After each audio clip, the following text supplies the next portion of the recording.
이번 강의에서는 대한제국기 전차 사업에 대해 살펴보도록 하겠습니다. 1896년 고종은 러시아 공사관에서 지금은 덕수궁으로 불리는 경운궁으로 환공했습니다. 때문에 경운궁의 정비가 필요했는데요. 이 사업은 대한문 앞뿐만 아니라 더 넓은 지역을 대상으로 계획이 수립되어 진행되었습니다. 경운궁을 중심으로 한성을 개편하는 것이지요. 경운궁 앞 도로를 넓혀 광화문과 연결하고 남대문과 종로를 연결하는 도로를 확장 신설하는 계획인데요. 이를 통해 새로운 상권을 구축하고 전통 상권을 지원하고자 했지요. 상업 지원의 의지가 강하게 포진되어 있음을 볼 수 있습니다. 또 하수도망 구축 사업도 병행했어요. 동양에서 제일 더러운 도시 가운데 하나라는 오명에서 벗어날 뿐만 아니라 전염병을 예방하겠다는 근대적 위생 사업의 일환이었습니다. 황도다운 황도를 실현하기 위한 계획이었지요. 이 사업의 핵심 가운데 하나는 새로운 교통시설, 즉 전차선 가설공사입니다. 이 전차 운행은 이미 1891년에 제기된 적이 있지요. 고종은 교통체계로 철도와 전차에 관심이 있었습니다. 인천과 한성을 철도로 연결하려 했죠. 이 철도와 조선 경제의 중심인 종로를 이어 물류 운송 체계를 구축하려 했습니다. 1891년 조선 정부는 알렌 미국 임시대리공사에게 전철 부설과 운영에 대해 문의했죠. 그는 톰슨 휴스턴 전기회사와 브러쉬 전기회사의 부설 의향을 타진하며 사업을 구체화하기도 했습니다. 하지만 이 계획은 당시 조선 정부를 장악했던 원세계의 반대로 좌절되었지요. 이 계획이 구현된 것이 1899년의 일입니다. 경인선은 미국에 의해 부설 중이었고 한성의 전차 선로를 가설하면서 물류 체계 구축을 시도한 것입니다.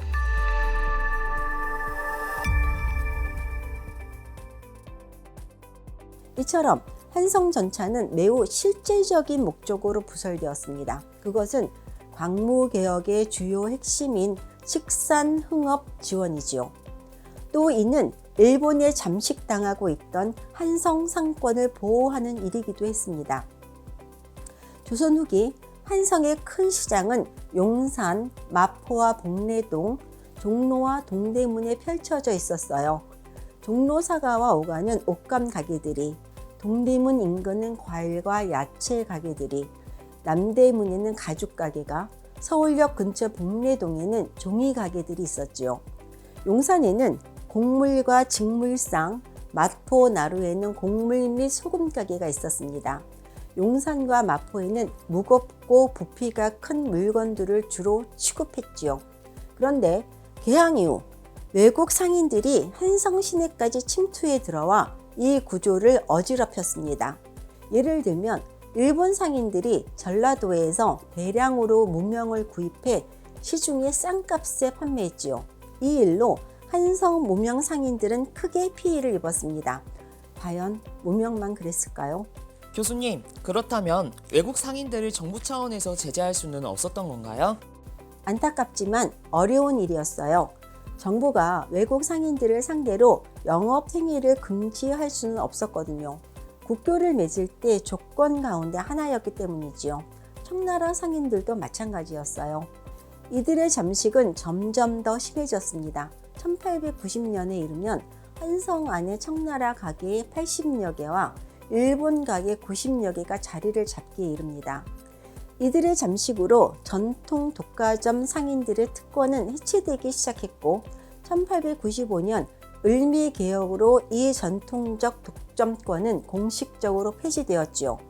전통사회에서 상업특권이 사회적으로 심각한 문제의 온상이었던 것은 맞습니다.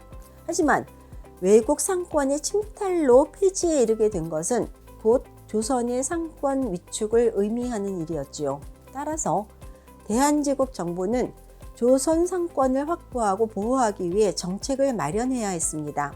조선인 상업활동의 중심 영역을 보호하기 위한 조치는 그 일환이었습니다. 전차 노선에는 이런 정부의 조치가 잘 드러나 있습니다. 전차 노선은 바로 전통 상권을 관통하고 있죠. 중요한 하구인 용산 남대문과 전통적인 상업거리인 종로를 지납니다. 이 전차를 이용하면 상품이 신속하고 싸고 빠르게 운송될 수 있었지요. 한성이 전차를 운영하던 전기회사는 선로 부설과 함께 화물 전용의 하역시설도 갖추었습니다. 그리고 1900년 7월 남대문에서 복례동과 의주로를 거쳐 서대문 밖에 이르는 선로도 개통했지요. 앞에서 소개한 전통 상권들을 아우르는 노선이었습니다.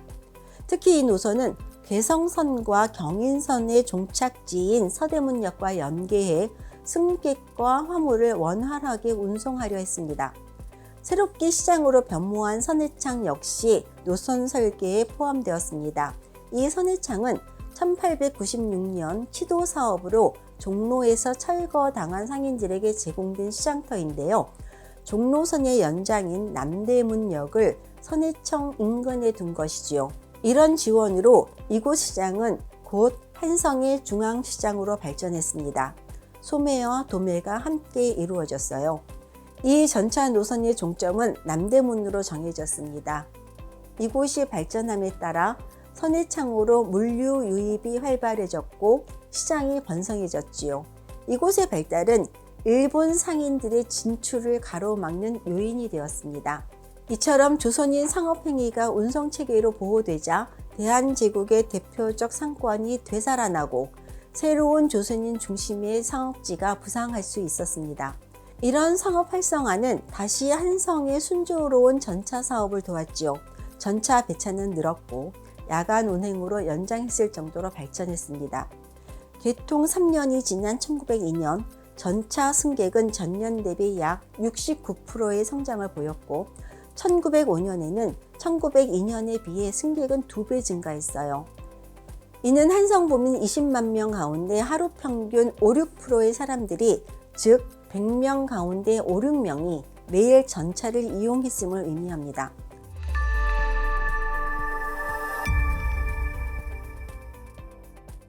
전기는 조선인의 삶을 바꾸어 나갔습니다. 전기 도입을 주도했던 정부가 의도한 바는 아니었겠지만 전기를 사용하는 과정에서 전통의 많은 것들이 바뀌었습니다. 전차가 동대문, 서대문, 남대문을 지나면서 성문이 무용지물이 되었어요. 한성을 애워싼 성벽과 성문이 별 쓸모가 없어졌던 것입니다. 더 이상 성안을 보호하지 못했지요.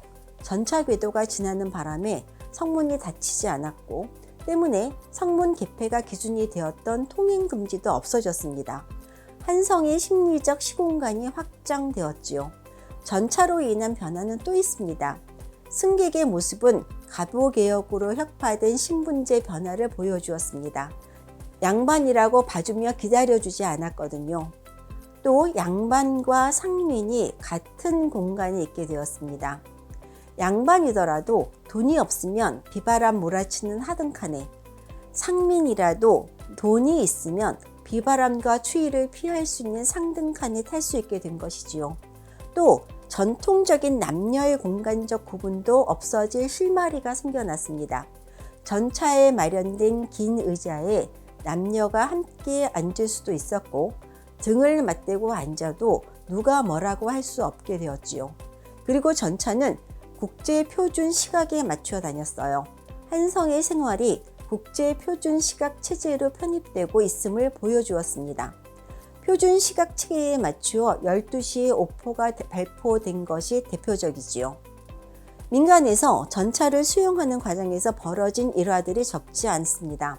예를 들면 전차 선로를 베고 잠들었다가 목을 베었다든가, 전기선이 가뭄을 몰고 왔다든가, 혹은 전기선이 소리를 전한다는 소문에 전기줄을 끊으려다 감전사했다든가 하는 이야기들 말입니다.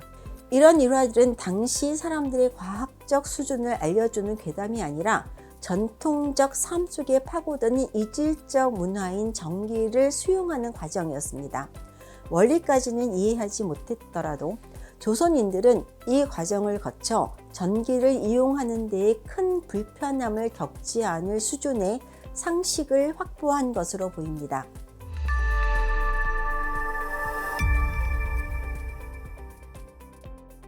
한성전기회사는 전차 가설을 위해 황실에서 자본을 투자해 설립한 회사였습니다. 기술력이 없었기에 선로 설계부터 시운전에 이르는 전 과정을 미국인 소유의 회사에 청구했지요. 콜브란 보스트위크 상사는 한성전기회사가 청구한 대로 전차 부설 및 발전소 건립을 마무리했지요. 그런데 공사 비용 부족을 이유로 일본 은행에 전차 사업권을 담보로 해 돈을 빌렸어요. 여기에서 발생하는 이자를 핑계로 전차 사업 운영권을 장악했지요. 이에 따라 대한제국 정부는 청부 회사 및 경영권을 이 회사에 위임시킬 수밖에 없었습니다. 회사 경영과 전차 운영 전권을 장악한 콜브란 보스트위크사는 언제나 적자를 발생시켰습니다. 그렇게 많은 사람들이 이용했음에도 한성전기회사는 언제나 적자였지요. 급기야 1902년부터 적자와 부채를 핑계로 회사 소유권을 넘기라고 압박했습니다. 이에 대한제국 정부는 경영 상태를 확인하려 했습니다. 적자 발생 근거를 검토하기 위해 원장부를 요구했지요. 한성구민들도 거세게 항의했어요. 전차 승차 거부 운동을 전개함과 동시에 전차 이용객을 비난하면서요. 콜브란 등은 화재로 원장부가 불타버렸다고 버텼습니다. 교수님, 콜브란이 이렇게까지 해서 한성전기회사를 가지려 했던 이유는 무엇인가요? 사실 한성전기회사는 전차 사업권뿐만 아니라 한성 상수도 사업권과 덕소까지의 전화 사업권 같은 중요한 사업권도 소유하고 있었기 때문이에요. 열강들은 이 사업권을 장악하기 위해 각축을 벌이고 이를 양도하라고 강압적으로 요구했지요. 정부는 황실 기업인 한성전기회사가 이 사업권을 소유해 보호해야 한다고 판단했습니다. 그런데 콜브란 등이 말도 안 되는 부채를 만들어 한성전기회사를 장악하려 나선 거지요. 그러니 정부도 한성부민들도 놀랄 수밖에요. 관민합심의 완강한 거부에도 이 회사는 미국 법인으로 전환되었어요. 바로 러일 전쟁의 전운이 감돌기 시작했기 때문입니다. 대한제국 정부는 미국 보호 촉구를 위해 미국인인 콜브란의 요구를 수용하지 않을 수 없었지요. 미국 공사 알렌의 충고에 따른 것입니다. 이런 외교적 논리로 한성전기회사는 미국인의 손에 들어갔습니다.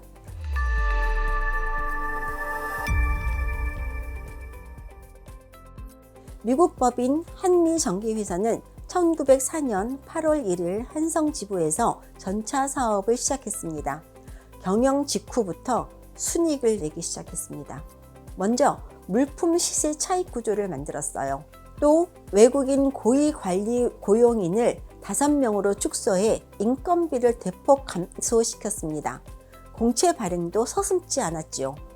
콜브란이나 보스위크에게 지불한 과도한 커미션이나 이자도 없앴습니다. 사실 한성전기회사 시절에도 이렇게 경영했어야 했지요. 대부분의 민영화가 그렇듯 한미전기회사는 큰 순이익을 냈습니다. 하지만 배차 시간 조절, 낡은 객차 개선과 같은 서비스는 나아지지 않았습니다. 심지어 1908년에는 전차 요금을 2배로 인상했지요. 전차 이용객들은 시간이 지날수록 늘어났습니다. 수익도 크게 늘었지요. 회사의 횡포에 상인들은 항의했지만 개선되지 않았습니다. 1967년 한미전기회사는 마포선을 부설했습니다. 이 노선의 성격은 한성전기회사 시절과 달랐습니다. 마포에서 설립된 연화 제조소에서 구워낸 기와와 벽돌 운송을 위한 노선이었지요. 서대문과 의주로를 지나 경성역으로 이어졌습니다. 좀 전에 한미전기회사가 공채를 발행했다고 했지요. 공채 중 일부는 동대문 발전소에 기계를 증설하고 일본인 거류지로 새로운 노선을 부설하기 위해 회사 빚을 만든 것이었습니다. 콜브란 등은 1905년 한성 상수도 사업권을 영국인에게 매도하면서 한미전기회사도 정리하기 시작했습니다. 마침내 1909년 일한와사 회사에 120만 원에 회사를 팔았지요. 이는 고종과 맺은 계약 가운데 하나인 15년간 매각하지 않겠다는 조항을 어긴 것입니다. 그리고 고종의 지분 50%에 대해서는 어떤 조치도 취하지 않았지요.